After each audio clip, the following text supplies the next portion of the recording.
Selamat pagi anak-anak semua, salam sehat untuk kita semua. Oke anak-anak, hari ini kita masuk ke pembelajaran tema 3, mengenal benda di sekitar kita, di subtema 1 yaitu aneka benda di sekitarku. Pembelajaran 1 sampai 3. Oke anak-anak, sebelum kita belajar tidak lupa untuk selalu berdoa terlebih dahulu. Oke, lipat tanganmu, tutup matamu, kita berdoa sesuai keyakinan kita masing-masing. Berdoa, mulai. Berdoa, selesai. Are you ready? Oke, yuk kita mulai pembelajaran dengan penuh semangat. Anak-anak, di pembelajaran 1 sampai 3 kita akan belajar tentang aneka benda di sekitarku. Manusia, hewan, dan tumbuhan merupakan benda. Batu, buku juga benda. Dapatkah kamu melihat perbedaannya? Ya, manusia, hewan, dan tumbuhan termasuk benda hidup. Sementara batu, buku, dan air termasuk benda tak hidup atau benda mati. Benda adalah segala sesuatu yang menempati ruang dan memiliki massa atau berat. Massa benda dapat diukur dengan cara ditimbang. Manusia, hewan, tumbuhan, batu, dan buku menempati ruang. Benda-benda itu juga dapat ditimbang. Bagaimana membedakan benda dengan bukan benda? Anak-anak, apakah cahaya termasuk benda? Siapa tahu? Bagaimana dengan panas? Ya, good job. Cahaya dan panas bukanlah benda. Cahaya dan panas tidak menempati ruang. Cahaya dan panas tidak dapat ditimbang. Ya, berarti cahaya dan panas itu bukan benda. Anak-anak, yuk kita mengamati. Amatilah gambar-gambar di bawah ini. Lingkarilah pada gambar yang bukan termasuk benda. Ya anak-anak, kalian perhatikan. Ini ada gambar panas api unggun. Ada minyak goreng, ada cahaya lampu, ember, es batu, balon, radio, kelinci. Nah, kita akan lingkari yuk pada gambar yang bukan termasuk benda. Ya, panas api unggun. Apakah panas api unggun termasuk benda? Ya, good job. Panas api unggun bukan benda. Ya, karena tidak bisa ditimbang. Ya. Selanjutnya, coba perhatikan kembali. Mana yang tidak termasuk benda? Dilingkari. Ya, good job. Cahaya lampu bukan termasuk benda karena tidak bisa ditimbang. Nah, selanjutnya apalagi yang bukan termasuk benda? Ya, di situ ada suara, ya, suara musik. Apakah suara musik termasuk benda? Ya, good job. Ya, suara musik itu bukan termasuk benda karena tidak memiliki massa atau berat. Berarti suara musik atau suara orang berbicara itu bukan termasuk benda. Anak-anak, tahukah kamu tiap benda memiliki warna, bentuk, dan ukuran? Benda-benda dapat dikelompokkan berdasarkan sifat fisiknya. Sifat fisik benda antara lain 1. Ukuran, 2. Bentuk, 3. Warna. Ya, yang harus kalian pahami. Ya, perhatikan anak-anak, satu adalah ukuran. Ukuran benda-benda di sekitar kita beragam. Ada yang besar dan ada yang kecil. Ada yang panjang dan ada yang pendek. Penghapus lebih kecil daripada buku. Tas lebih besar daripada dompet. Ya, karena benda memiliki ukuran yang beragam. Yang kedua, bentuk benda. Ya, benda memiliki bentuk. Benda-benda di sekitar kita mempunyai beragam bentuk. Perhatikan bentuk-bentuk benda berikut. Bola bentuknya bulat. Dompet bentuknya persegi. Ada jam yang berbentuk segitiga. Ada vas foto yang berbentuk persegi panjang. Ada juga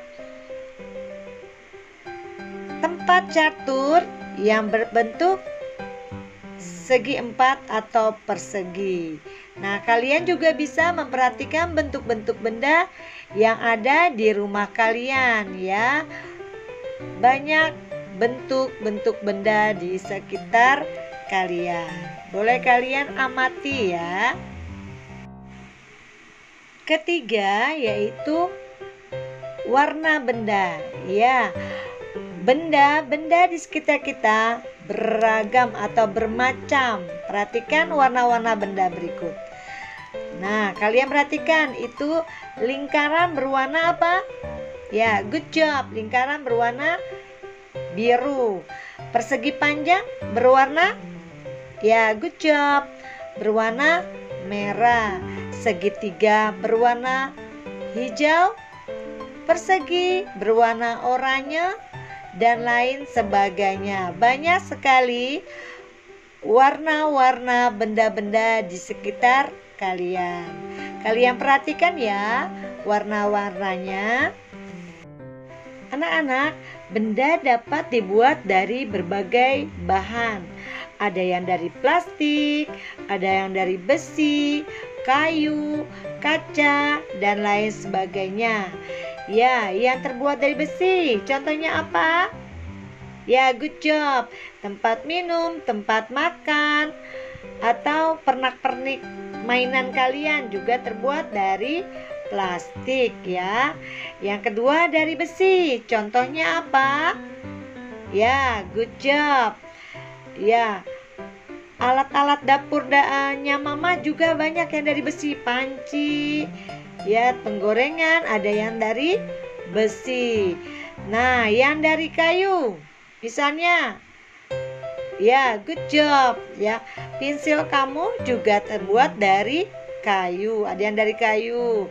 Misalnya talenan buat potong-potong sayur dan buah juga terbuat dari kayu. Anak-anak, perhatikan gambar di bawah ini. Kalian juga bisa buka halaman 13 di buku paket kalian. Benda-benda tersebut terbuat dari kayu. Kayu adalah salah satu jenis batang pohon. Nah, dari batang pohon, kayu diolah menjadi berbagai macam benda. Ya, contohnya perhatikan. Ada meja, kursi, lemari, dan lain sebagainya.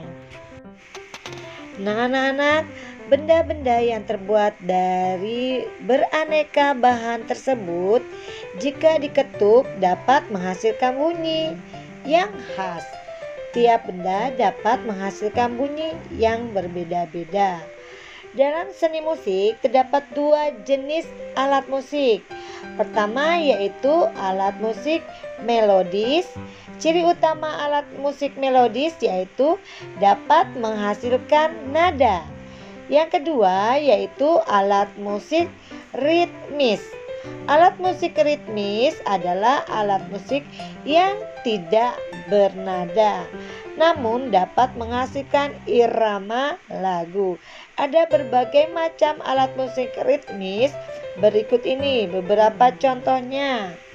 Di antaranya yaitu contoh alat musik ritmis ada gendang, tamborin, marakas, rebana, dan lain sebagainya. Itu adalah contoh alat musik ritmis. Oke anak-anak, marilah kita membuat pola irama lagu. Kita akan menggunakan alat musik ritmis atau tepukan tangan. Seperti ini. Perhatikan memukul ketukan berirama menggunakan simbol berikut. Ya, untuk ketukan kuat atau keras dengan 5 jari. Berarti tepuk tangan. Untuk ketukan sedang atau M, kita dengan 2 jari. Dan ketukan lemah dengan 1 jari. Ya. Untuk pola ke-1, pola kedua, dan pola ketiga. Coba kalian berlatih di rumah ya. Nah anak-anak, kamu pasti sering loh melakukan diskusi di rumah atau di sekolah ya, untuk menentukan tujuan. Misalnya ingin tamasya kemana beserta keluarga, atau ingin belajar kelompok di sekolah. Itu sering kalian lakukan diskusi baik di sekolah ataupun di rumah. Diskusi tersebut bertujuan agar kita mendapat jawaban yang paling benar. Diskusi yang baik dilakukan dengan cara musyawarah. Anak-anak, musyawarah merupakan salah satu cara untuk mencari keputusan bersama. Musyawarah bertujuan untuk memperoleh kesepakatan supaya keputusan dapat diterima dan dijalankan dengan rasa tanggung jawab. Ya, jadi keputusan bersama itu harus dengan cara musyawarah untuk mencapai mufakat. Musyawarah merupakan cara terbaik dalam mengambil keputusan. Musyawarah merupakan pengamalan sila keempat Pancasila. Sila keempat Pancasila berbunyi apa? Ya, good job. Kerakyatan yang dipimpin oleh hikmat kebijaksanaan dalam permusyawaratan perwakilan yang dilambangkan oleh gambar. Ya, good job. Kepala banteng. Kita perlu melakukan musyawarah dalam mengambil keputusan dikarenakan hal-hal berikut. 1. Misalnya, musyawarah dapat membantu kita dan orang lain ketika menyikapi bermacam-macam pendapat dari orang lain untuk mendapatkan pemecahan masalah yang sedang dibahas. 2. Musyawarah dapat mengurangi pertikaian atau perselisihan pendapat yang berbeda. Yang 3, menghindari adanya konflik. Ya, dengan musyawarah akan tercapai satu tujuan. Nah, anak-anak, untuk mengukur panjang benda dalam satuan panjang baku, benda di sekitar kita memiliki ukuran. Salah satu ukuran benda adalah panjang. Untuk mengukur panjang benda, kita bisa menggunakan berbagai macam alat-alat. Alat tersebut digunakan untuk mengukur panjang benda yang berbeda-beda. Perhatikan gambar berikut ya. Alat ukur pertama yaitu penggaris. Penggaris bisa mengukur apa ya? Ya, misalnya mengukur panjang buku atau panjang pensil, bisa diukur dengan menggunakan penggaris. Gambar kedua yaitu meteran kain. Digunakan untuk apa? Ya, good job. Untuk mengukur panjang kain atau bahan ya. Nah, gambar berikutnya yaitu dengan meteran gulung kecil atau meteran saku. Biasanya digunakan para tukang ya untuk mengukur kayu atau mengukur satu ruangan, yaitu menggunakan meteran gulung kecil. Nah, yang keempat yaitu meteran gulung besar. Ya, biasanya untuk mengukur apa itu? Ya, good job. Untuk mengukur panjang jalan atau panjang jembatan bisa diukur ya dengan meteran besar. Nah, cara mengukur benda yang panjang kurang dari 1 meter kita dapat menggunakan penggaris. Nah, cara mengukur benda yang panjangnya lebih dari 1 atau sama dengan 1 meter kita dapat menggunakan meteran seperti yang tadi lihat gambarnya ya. Satuan baku untuk besaran panjang secara umum adalah sentimeter dan meter ya. Itu yang secara umumnya. Nah, coba kalian perhatikan. Yuk kita coba berlatih menentukan hasil pengukuran pada gambar di bawah ini. Yuk kita coba sama-sama mengukur ya. Oke, yang pertama kita ukur penghapus dari angka 0. Berapa sentimeter penghapus yang pertama? Ya, kalian hitung 1, 2, 3. Ya, good job. 3 cm. Yang kedua yaitu krayon berwarna hijau. Kalian hitung dari 0. Ya, good job, 7 cm. Selanjutnya krayon berwarna biru. Perhatikan dari angka 0 ke angka 10. Ya, good job, 10 cm. Selanjutnya krayon warna merah. Perhatikan dari angka 0 ke angka berapa itu? Ya, jadi berapa sentimeter? Good job, 6 cm. Sekarang spidol berwarna merah. Ya, berapa sentimeter kah panjangnya dari angka 0? Ya, good job, 12 cm. Sekarang ballpoint. Ya, berapa panjang ballpointnya dari angka 1 ke angka 11? Good job, 11 cm. Ya, kalian sudah paham bukan? Mudah ya? Ya, mudah karena rajin berlatih. Selanjutnya, tuliskan alat ukur yang tepat untuk mengukur benda-benda berikut. Bagian yang diukur, ya, 1, tinggi badanmu. Menggunakan apa? Meteran pita.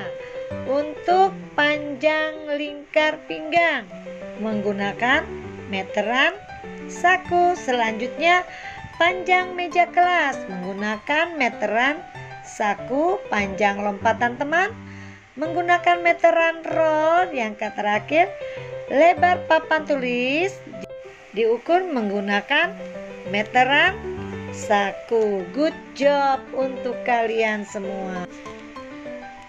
Ya, oke anak-anak, untuk pembelajaran hari ini Miss cukupkan sekian dulu. Semoga bermanfaat untuk kalian.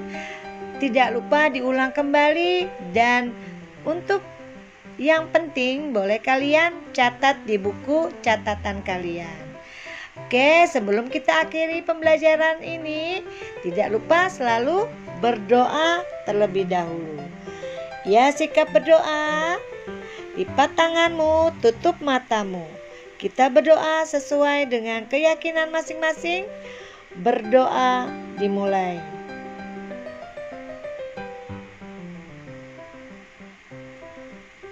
Berdoa selesai. Oke anak-anak, selamat berlatih dan belajar di rumah. Untuk latihannya, kalian kerjakan halaman 14. Menjawab berdasarkan teks, dan di halaman 15 yaitu ayo mengamati. Selamat berlatih, selamat belajar di rumah, dan terima kasih. Bye.